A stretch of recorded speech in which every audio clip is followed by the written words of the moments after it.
All right, y'all. Good morning, afternoon, or evening, whenever you're tuning in. I'm grateful to have you here. And we got my man Ben Shapiro back in the building with a congresswoman that's supposedly calling him a racist. This should be fun. Let's get it popping. Mr. Shapiro, you talked about white privilege. And just this week, I had a conversation with Rachel Lazar, who's done some work, a Jewish American woman who's done some work on this area, as well as having extensive conversations with Dr. Greg Parks of Wake Forest University, who's also talked quite a bit about critical race theory. And it's my understanding that white privilege is not telling individuals that they cannot speak, but it is a term for societal privilege that individuals have as a benefit of their white skin. And I don't think that, and I think universities would be remiss to then say that because you're white, you're not allowed to say anything that's critical of white people. I didn't know that white privilege actually went into that sphere. My understanding is it's just, and the issue is that white privilege makes people uncomfortable to talk about the societal privilege that they have.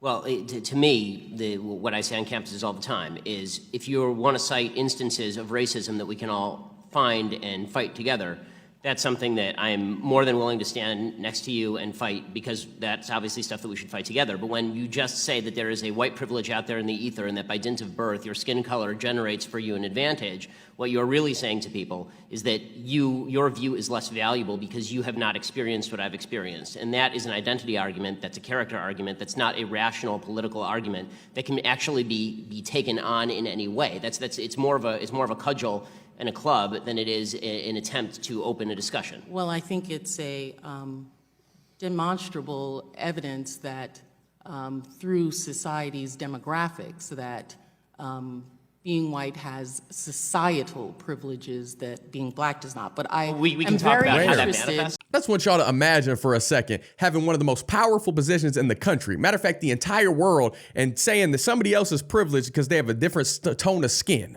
Can y'all see the hypocrisy dripping off this woman right here? She would also probably claim that men have male privilege as well. It's fitting. It's fitting.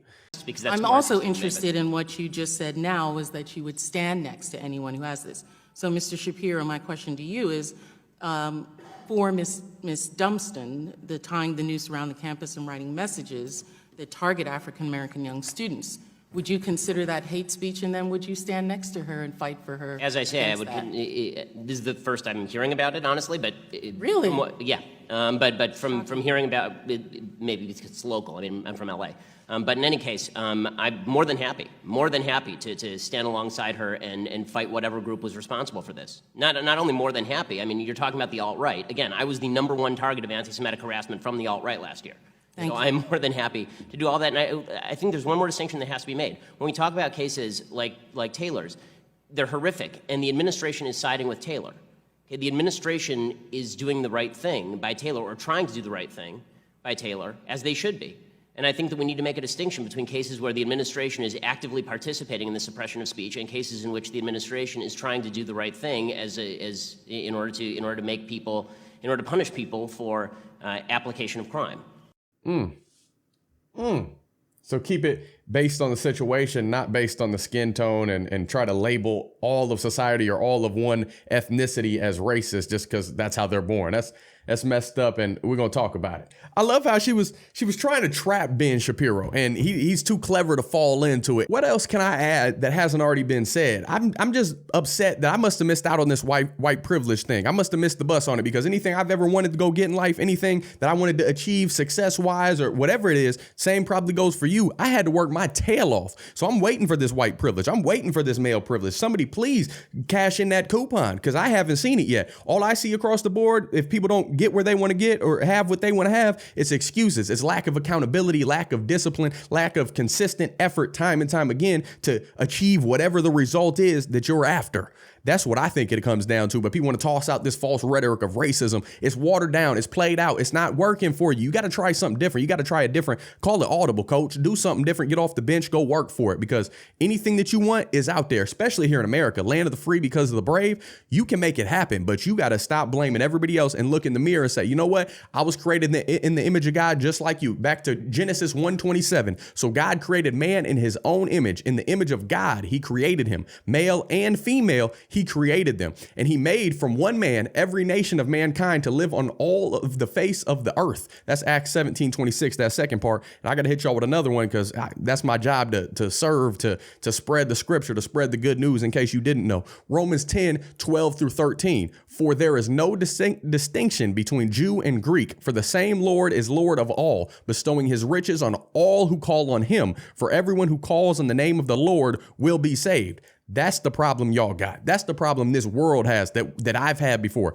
We're not looking to Jesus. We're not looking to our creator. We're looking at all these outlets of excuses and blaming everybody else, but looking in the mirror and say, you know what? I know I'm sin-filled. I know I'm imperfect, and I can look to God and I can work on that day in and day out. I can lean on him and his understanding. And if there's anything that he wants to happen, it's going to happen. But I got to work for it. I got to grind. Each day is going to have enough trials and tribulations of its own.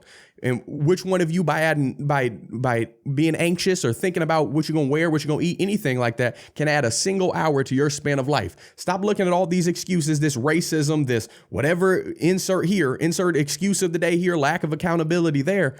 You got to go out and start putting in a little extra effort. If I could speak English, it'd be a beautiful thing. You got to go out there and start walking like you say you want to live. You got to go out there and start going after the things that you want and spreading love, spreading peace, spreading joy. Try something different, because what you've been doing probably ain't been working. For y'all watching, I'm sure most of y'all got common sense. Most of y'all are probably Ben Shapiro fans or supporters or whatever it may be. But for the few out there that are still filled with sin, that are still blaming everybody else, but without looking in the mirror and blaming everybody else for why they aren't where they want to be, man, you got to take a deep breath. You got to pray. You got to look up and stop looking at all this false nonsense that's being put on you. Nobody's got their foot on your neck. Nobody's holding you down. You're not oppressed. This woman right here, this congresswoman, not oppressed. There's no privilege ain't there. Like, she's wiping her tears away, saying she oppressed, wiping her tears with $100 bills.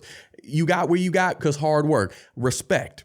But don't tell anybody else that they can't get where you're at because their skin color. That's false. That's just it's wrong at the end of the day. It's evil, and it's Satan driving those vehicles. Quiet it down. Shh, get to work.